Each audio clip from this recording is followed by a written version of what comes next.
இரு இயேசு கிறிஸ்துவிலே பிரியமான சகோதர சகோதரிகளே, இந்த அருமையான மாலை பொழுதினிலே பெரிய வியாழன் என்கின்ற அற்புதமான நாளை கொண்டாடி கொண்டிருக்கிறோம். இன்று நம்முடைய பங்கு தந்தீர்கள் மட்டுமல்ல, அனைத்து குருக்களுக்கும் விழா. அதனால் நம்ம எல்லோரும் சத்தமாக சேர்ந்து கைகளை தட்டி நம்முடைய ஃபாதர்ஸ்க்கு வாழ்த்து சொல்லிக்கொள்வோம். ஹாப்பி ஃபீஸ்ட் டே ஃபாதர்ஸ்.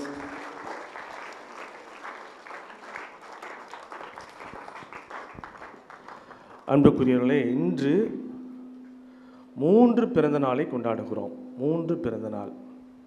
ஒன்று நற்கருணையின் பிறந்த நாள், இரண்டாவது குருத்துவத்தின் பிறந்த நாள், மூன்றாவது இயேசு அன்பு கட்டளையை கொடுத்த பிறந்த நாள். இந்த 3 பிறந்த நாளை நாம் கொண்டாடுகிறோம். ஒரு பிறந்த நாள் அப்படின்னாவே நம்மலாம் என்ன பண்ணுவோம், களைகட்டம் நம்முடைய வீடுகளெல்லாம் சிறப்பாக கொண்டாடுவோம். அப்படி தானேப்பா? அப்படி தானே? 3 பிறந்த நாள்லாம் எப்படி கொண்டாடணும், அதற்காக தான் இத்தனை விசுவாசிகள் மக்கள் கூடியிருக்கிறீர்கள். மகிழ்ச்சி. அன்புக்குரியவர்களே, இந்த 3 விழாக்களுக்கு பின்புலம் என்ன என்று பார்க்கின்ற பொழுது உங்களுக்கு பழைய ஏற்பாட்டில் உள்ள வாசகங்களை நினைவுபடுத்த விரும்புகிறேன். ஒன்று, முதலாவதாக உங்களுக்கு நமக்கெல்லாம் தெரியும், காயின் ஆபேல் 2 பேரையும் பற்றி தெரியும். இந்த ஆபேலுடைய வழிமரபினர் என்ன செய்கிறார்கள் என்றால், அவர்கள் எல்லாம் மேய்ப்பர்கள், ஆடு மேய்ப்பவர்கள். அவர்கள் என்ன செய்கிறார்கள், குளிர்காலத்திலிருந்து கோடை காலத்திற்கு செல்கின்ற பொழுது நல்ல ஆட்டை பலியாக ஒப்பு கொடுப்பார்கள். ஆட்டை பலியாக ஒப்பு கொடுப்பார்கள். கொடுத்த பிறகு அவர்கள் குளிர்காலத்திலிருந்து கோடைகால அந்த மேய்ச்சலுக்காக செல்வார்கள். இது ஆபேலின் வழிமரபினர். இன்னொரு வழிமரபினர், காயினுடைய வழிமரபினர், அவர்கள் என்ன செய்கிறார்கள் என்றால், அவர்கள் விவசாயிகள். விளைச்சலில் விளைந்த பொருட்களை அல்லது அறுவடை திருவிழா என்று கூட சொல்வார்கள். ஆண்டவன் அறுவடையை நல்லபடியாக கொடுத்ததற்காக நன்றி சொல்கின்ற விழாவாக அவர்கள் எடுக்கிறார்கள். அவர் எதை காணிக்கையாக கொடுப்பார்கள் என்றால், புளியாத அப்பத்தை காணிக்கையாக கொடுத்து அவர்கள் ஆண்டவரை சிறப்பான விதத்திலே நன்றி சொல்வார், ஆண்டவருக்கு நன்றி சொல்வார்கள். இப்போ இந்த 2 வழிமரபினர், ஆபேலின் வழிமரபினர், அடுத்ததாக காயின் வழிமரபினர், 2 பேர்த்தையும், இந்த 2 வழிமரபினரையும் இணைத்து தான் இன்றைய முதல் வாசகத்தை நாம் வாசிக்க கேட்டோம். பாஸ்கா விழா. யூதர்கள் இந்த பாஸ்கா விழாவை கொண்டாடுவதற்கு பின்புலம் என்னவென்றால், அவர்கள் எகிப்து நாட்டிலிருந்து கானான் நாட்டிற்கு செல்கிறார்கள். ஏன்?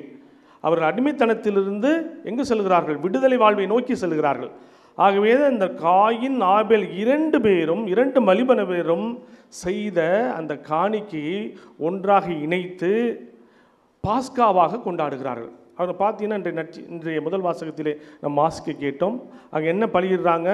முதல் வாசகம் அழகாக சொல்லப்பட்டது. என்ன? நல்ல ஆட்டுக்குட்டியை, அதே போல் புளியாத அப்பத்தை உண்ண வேண்டும். இந்த 2 வழிமரபில் செய்த அந்த காணிக்கையை ஒன்றாக இணைத்து பாஸ்காவாக கொண்டாடினார்கள். அன்புக்குரியவர்களே, இந்த பாஸ்காவை நாம் இன்று நற்செய்தியிலே வாசிக்க கேட்டோம். 2ஆம் வாசகத்தில் வாசிக்க கேட்டோம். ஆண்டவர் என்ன செய்கிறார்? புதிய பாஸ்காவாக மாற்றுகிறார். பாஸ்காவாக மாற்றுகிறார். அன்புக்குரியவர்களே, முதலாவதாக இயேசு நற்கருணை என்கின்ற மிகப்பெரிய திருவருள் சாதனத்தை நம் ஒவ்வொருவருக்கும் கொடுக்கிறார். அதோடைய பிறந்த நாளை தான் இன்றைய தினம் கொண்டாடி கொண்டிருக்கிறோம். 2 நிகழ்வுகளை உங்கள் முன் நான் சொல்ல ஆசைப்படுகிறேன். நமக்கெல்லாம் தெரியும், 1969ஆம் ஆண்டு ஜூலை மாதம் 20ஆம் தேதி உலகத்தில் இருக்கிற எல்லா மக்களுக்கும் மிகப்பெரிய செய்தி சொல்லப்பட்டது. யாரும் சொல்ல முடியுமா? 1969 ஜூலை 20. இப்போ பேரை சொன்னால் கண்டுபிடிச்ச நீல் ஆம்ஸ்ட்ராங். என்னது? ஆமாம், நிலாவை. இந்த சின்ன பிள்ளைங்களுக்கும் தெரியும், பெரியவங்களுக்கும் தெரியும். நிலாவை ஆம்ஸ்ட்ராங் என்ன பண்ணுறாரு? நிலாவிற்கு சென்று அங்கு தன் காலடியை எடுத்து வைத்தார். 3 பேர் பயணம் செய்கிறார். அதில் நீல் ஆம்ஸ்ட்ராங் தான் கமாண்டரு, அடுத்தது ஆல்ட்ரின் ஒருத்தர், அடுத்து வில்லியம் காலின்ஸ் ஒன்று. 3 பேரும் அவர்கள் நிலாவிற்கு செல்கிறார்கள்.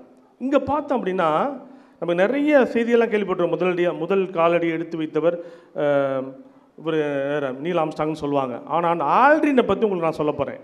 அன்புக்குரியவர்களே, இந்த ஆல்ட்ரின் என்ன செய்கிறாருன்னா, சிறப்பான விதத்திலே அங்கே இருக்கிற அந்த ஆயர்கிட்ட பெர்மிஷன் வாங்கிட்டு அவர் நிலாவிற்கு செல்கின்ற பொழுது தன் கரங்களிலே தனது சட்டைப்பையினுடைய உள்புறமாக என்ன செய்கிறார் என்றால் ஆண்டவருடைய திருவுடலையும் ஆண்டவருடைய திரு இரத்தத்தையும் எடுத்து செல்கிறார்.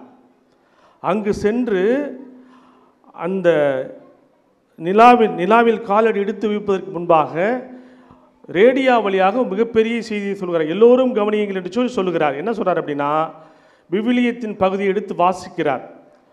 யோவான் 15:5, நானே திராட்சைக்கொடி, நீங்கள் அதன் கிளைகள் என்ற அருமையான வாசகத்தை வாசித்த பிறகு அவர் என்ன செய்கிறார் என்றால் அந்த அப்பத்தையும் இயேசுடைய திருவுடலையும் திரு இரத்தத்தையும் உண்கிறார்.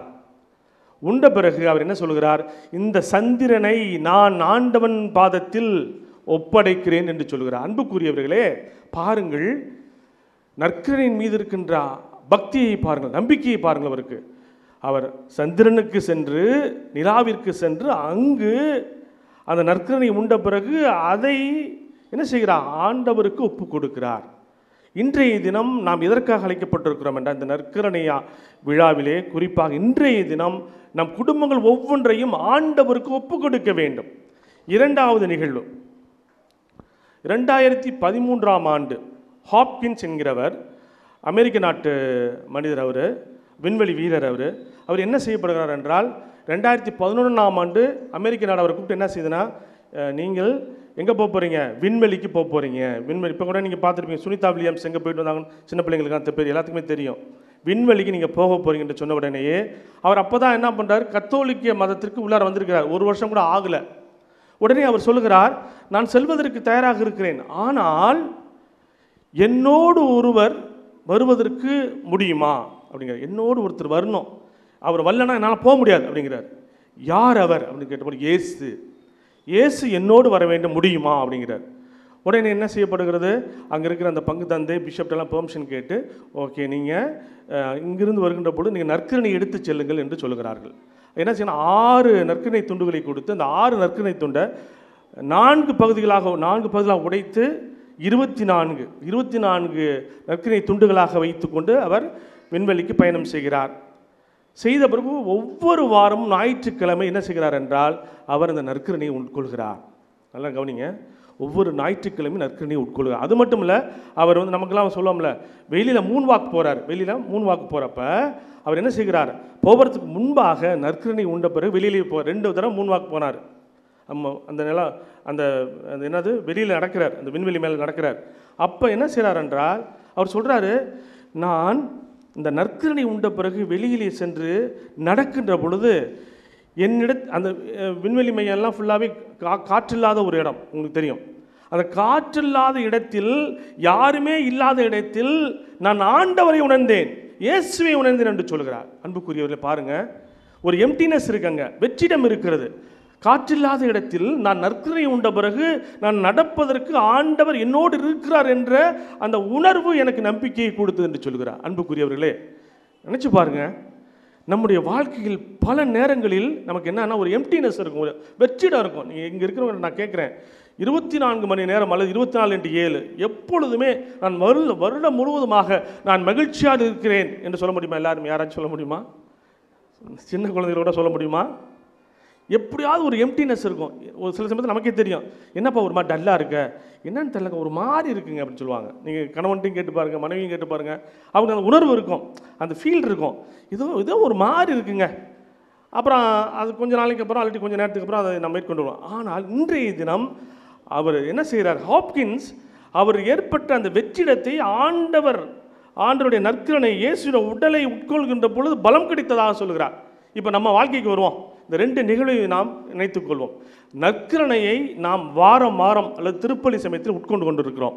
எந்த அளவுக்கு பக்தியாக நாம் நற்கரணை வாங்குகிறோம் சற்று நினைத்து பாருங்களேன்.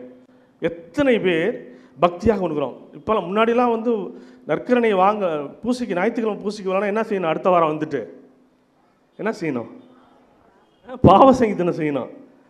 நடக்குதா? 5 வாரம் வராட்டியும் 2 வாரம் வராட்டியும் 1 வாரம் வராட்டியும் அவனும் பிரச்சனை இல்லை. ஒரு வருஷம் வராட்டி கூட பிரச்சனை, நேராக அன்றைக்கி வந்து பெரிய வியாழக்கிழமைக்கு நன்மை வாங்கிடலாங்க. எல்லாருமே இல்லை, சில பேர். அன்புக்குரியவர்கள், இந்த குழந்தைகளுக்கு நீங்கள் எத்தனை வாரம் பூர்வமாக படிக்கிறீங்க? நீங்களாம் எத்தனை மாதம் படிக்கிறீங்க? ஒரு மாதமா, 2 வாரமா, 10 நாளா? 10 நாளா? சரி, தெரியும். ஃபாதர்லாம் கேட்டு பாருங்கள். நாங்களாம் வந்து என்னுடைய பங்கு வந்து குணால பங்கு கல்பாளையம், கும்போட மறை மாவட்டம் தான். கல்பாளையத்துலேருந்து குணால பங்குக்கு நான் அந்த டெய்லி 30 நாள் நடந்து போனோம். எத்தனை நாள்? அது ஏற்கனவே 5 கிலோமீட்டர் இருக்கும். 5 கிலோமீட்டர் நடந்து சென்று 30 நாள் படித்தோம். இங்கேயும் படிச்சிருப்பீங்க நிறைய பேர்.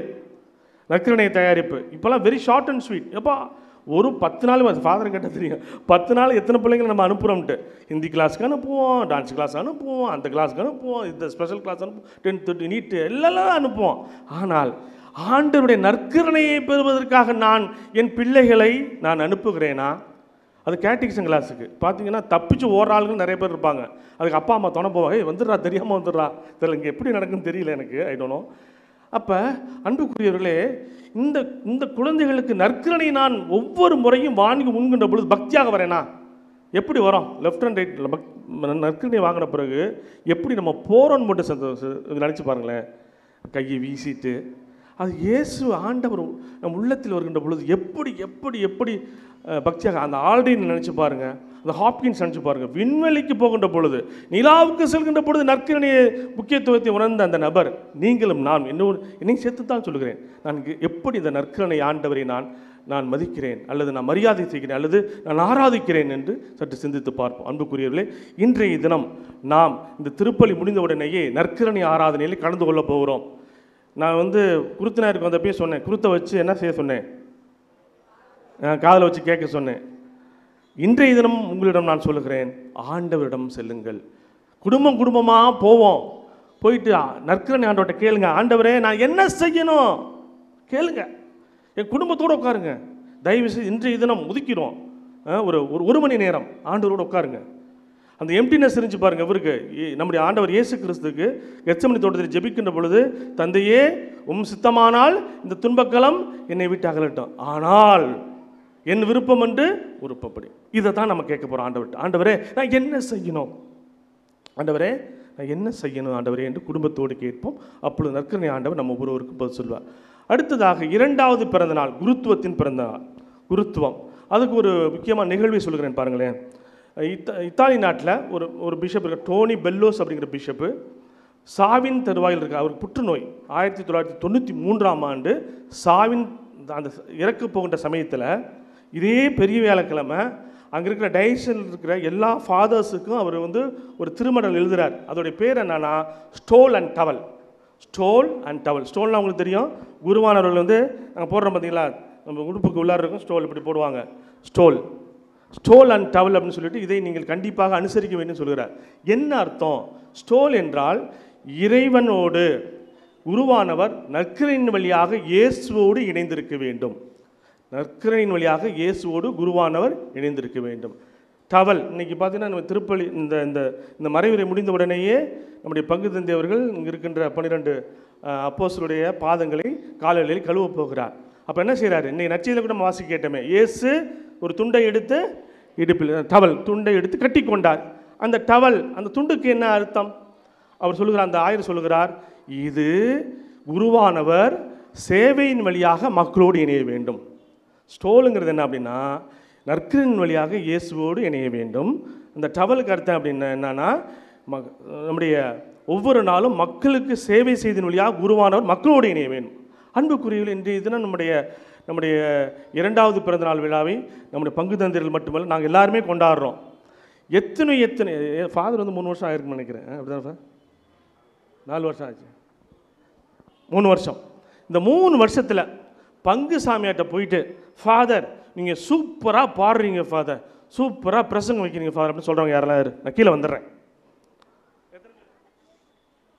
1 2 3 4 5 6 7 8 9 10 சூப்பர். சொல்லியிருக்கேன், தேங்க்யூ, சொல்லியிருக்கேம்மா. ஆனால் எல்லாத்துக்குமே தெரியும், தெரியுமா தெரியாத உங்களுக்குலாம் தெரியும். ஆனால் நம்ம என்ன சொல்கிறதில்ல, என்ன செய்கிறதில்ல, சொல்கிறதில்ல, நம்ம சொல்கிறதில்ல. நம்முடைய சின்ன சாமியார் வந்து எனக்கு 6 மாதம் இருக்குன்னு நினைக்கிறேன். எத்தனை தடவை நம்ம பங்கு சாமியார் தானே, நம்ம சின்ன சாமியார் தானே, உங்கள் பிள்ளைங்க தானே நாங்களா, என்ன செய்யணும்? உங்கள் பிள்ளைங்க வந்து ஒரு நல்ல காரியம் ஒன்று பண்ணுச்சுன்னா, சூப்பராக படிச்சுதுன்னா என்ன செய்யணும்? நீங்களாம் செய்வோம். சூப்பராக இருக்குது எல்லாம் செய்கிறப்பா, அப்படி தானே. அதே மாதிரி நாங்களும் அப்படி தான். எங்களுக்கு மட்டும் இல்லை, நீங்கள் எங்கள் பிள்ளைங்க, அப்போ நாங்கள் என்ன செய்ய வேண்டும்? உங்களை பாராட்ட வேண்டும். அன்புக்குரியவர்களை இப்போ ஒரு 2 நிமிஷம் மட்டும் எடுத்துக்கலாம். நம்ம பங்குசாமிகிட்ட இருக்கிற நல்ல குணங்களை எல்லாம் சத்தமாக சொல்லுங்கள். யாராச்சும் ஒருத்தர், யாராச்சும் தெரிஞ்சவங்க அப்படியே அங்கங்கே அப்படியே ஒரு நல்ல குணம்லாம் சொல்லுங்கள் என்னென்னான்ட்டு. ஒரு தடவை கைத்தட்டி 2 பேருக்கு பாராட்ட சொல்லிடுவோமா?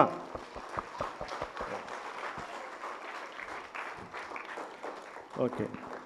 அன்புக்குரியவர்களே, இது போன்ற நம்மோடு நமக்காக பணி செய்கின்ற இந்த குருக்களை, நம்முடைய குருக்களை நினச்சி பாருங்கள்.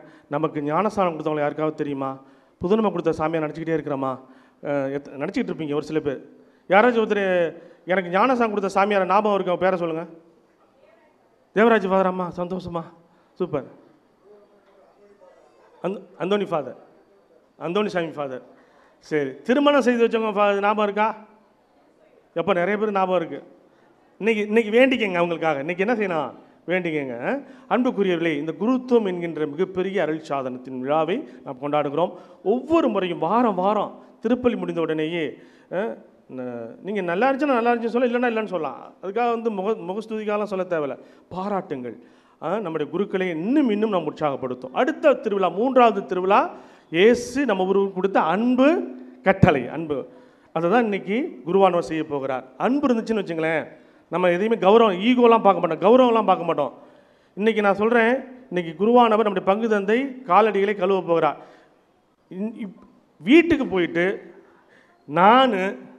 நீங்கள் உங்களை சொல்கிறேன், உங்கள் கணவர் எத்தனை பேர் இங்கே இருக்கிற ஆண்கள் என்னுடைய மனைவியுடைய காலடியில் என்னால் கழுவ முடியும், அதே போல் இங்கே இருக்கின்ற பெண்கள் என்னுடைய கணவனுடைய காலடியை நான் கழுவ முடியும்னு சொல்கிறவங்க வீட்டில் செஞ்சுக்கங்க. இன்றைக்கி நான் கையெல்லாம் தூக்க சொல்ல, அதுதானா?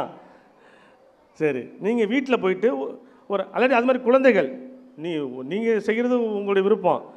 இந்த பிள்ளைங்கள்லாம் நீங்கள் என்ன செய்யணும்? நீங்கள் போயிட்டு வீட்டுக்கு போயிட்டு அப்பா அம்மா என்ன பண்ணணும்? நீங்கள் உங்களோட அப்பா அம்மாவுடைய காலடியில் என்ன பண்ணணும்?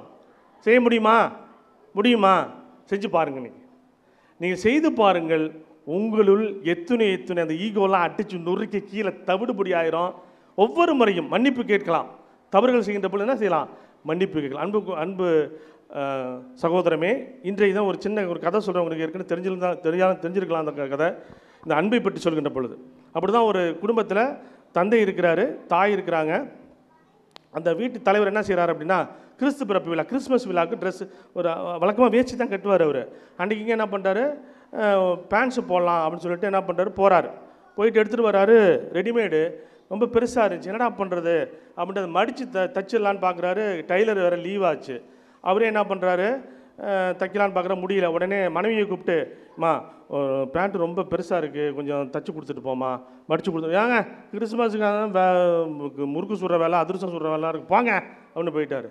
திருப்பியும் வந்து ஐயோ மனைவி இப்படி சொல்லிட்டாங்களே, ஆசை மனைவி, அன்பு மனைவி சொல்லிட்டாங்களேன்ட்டு அவங்க யார் தங்கச்சியை கூப்பிட்டு, நீ எத்தனை படம் விஜய் படம்லாம் பார்த்துருப்பீல்ல, அஜித் படம்லாம் தங்கச்சி படம்லாம் பார்த்துருப்பீங்கள, டிஆர் என்னது ராஜேந்திர படம்லாம் பார்த்துருப்பீங்களம்மா, கொஞ்சம் தச்சு கொடுமாங்கிற. போனேன், எனக்கு வேலை இருக்குது. சரி என்னடா பண்ணுறது அப்படின்ட்டு தங்கச்சியும் செய்யலை. சரி என்ன பண்ணுறாரு, மவனை கூப்பிட்றாரு. மவனை எங்கே வா, நீ நல்ல பையன் தானே, செஞ்சு கொடுறா, மடிச்சு தச்சு கொடுறா. இல்லை போங்கப்பா, எனக்கு பல வேலைகள் கிரிக்கெட் மேட்செல்லாம் பார்க்கணும் போகணும்னு நம்பிடுறான். பேரப்பிள்ளை கடைசியாக ஒரே ஒரு சான்ஸ் இங்கே இருக்கிற பேரப்பிள்ளைங்க மாதிரி குழந்தைங்க மாதிரி இப்போ கூப்பிட்டு, ராசாத்தி ஆமாங்க தச்சு கொடுமா, போ தாத்தா எனக்கு வேலை இருக்குது அப்படின்னு சொல்லலாம். 4 பேரும் போயிடுறாங்க. கொஞ்சம் நேரம் கழிச்சு பார்க்குறாரு, இவங்கெல்லாம் கதைக்கு ஒத்து வர மாட்டாங்கன்னு சொல்லிட்டு இவரே மடித்து என்ன பண்ணுறாரு, தச்சு வச்சுட்டு உள்ளார உட்காந்து வச்சுட்டு படுத்துறாரு. கரெக்டாக 11 மணிக்கு எழுந்திரிச்சு நம்ம பேண்ட்டு போட்டு போகணும் அப்படின்னு சொல்லிட்டு. அப்புறம் மனைவி பார்க்குறாங்க, ஐயோ ஆசை கணவன் ஒரு நாள் தானே சொன்னார், நம்ம செய்யக்கூடாதா அதெல்லாம் அப்படின்னு சொல்லிட்டு அந்த அம்மா கணக்குக்கு அது மடித்து தச்சு வச்சுட்டு படுத்துருச்சு. அடுத்தது யார், தங்கச்சியா, நம்ம அண்ணனுக்கு இது செய்யலைன்னா என்ன, அந்த தங்கச்சி என்ன பண்ணும், அது கணக்கு மடித்து தச்சு வச்சு. அடுத்தது மவன், அப்புறம் பேர குழந்தை, எல்லாம் ஆளுக்கு தச்சு வச்சு படுத்துறாங்க. இவங்க சஸ்பென்ஸ் கொடுக்குறாங்களாம், நாங்கள் சஸ்பென்ஸ் கொடுப்போம்ல அப்படின்ட்டு. போயிட்டு ஒரு 11 மணிக்கு பெட்டியை திறக்கிறாரு. பேண்ட்டை கண்ணா ட்ரௌசர் தான் இருக்குது. அன்புக்குரியவர்களே, நம்முடைய அன்பை கூட அவ்வப்பொழுது உடனடியாக செய்தால் தான் அந்த அன்பிற்கு மதிப்பும் மரியாதையும் இருக்கும். அன்பை தள்ளி தள்ளி போட்டோம்னு வச்சுங்களேன், கண்டிப்பாக நாம் அந்த அன்பினால் எந்த பயனும் இல்லை. நன்றி சொல்லணும்னா கூட என்ன பண்ணணும், இமீடியட்டாக இன்றைக்கி இந்த நன்றி சொல்லிடணும். பக்கத்தில் இருக்க தேங்க்ஸ் சொல்லணுமா, பாராட்டணும் உடனடியாக. அது மாதிரி கணவன் மனைவிக்கு உடனடியாக அந்த பாராட்டை தெரிவிங்க. நல்லா சமைச்சிருக்காங்க பாராட்டு சொல்லுங்கள். நன்றாக அதே மாதிரி மனைவி கணவனுக்கு. அன்புக்குரிய இது 3வது கட்டளை நம்ம எல்லோருக்கும் தான். அன்புக்குரிய சகோதர சகோதரிகளே, நாம் முதலில் நற்கருணைநாதரை நாம் நல்ல முறையில் பக்தியோடு ஆராதிப்போம், அவர் சொல்வதை கேட்போம். 2வதாக குருக்களை நாம் சிறப்பான விதத்திலே மரியாதை செலுத்துவோம், அவ்வப்பொழுது பாராட்டி கொண்டே இருப்போம். 3வதாக நாம் ஒருவருக்கொருவர் எப்பொழுது அன்பு தேவைப்படுகிறதோ அந்த அன்பை பொழிவோம். ஆண்டவர் இயேசு கிறிஸ்து நம்ம ஒருவரையும் ஆசீர்வதிப்பாராக.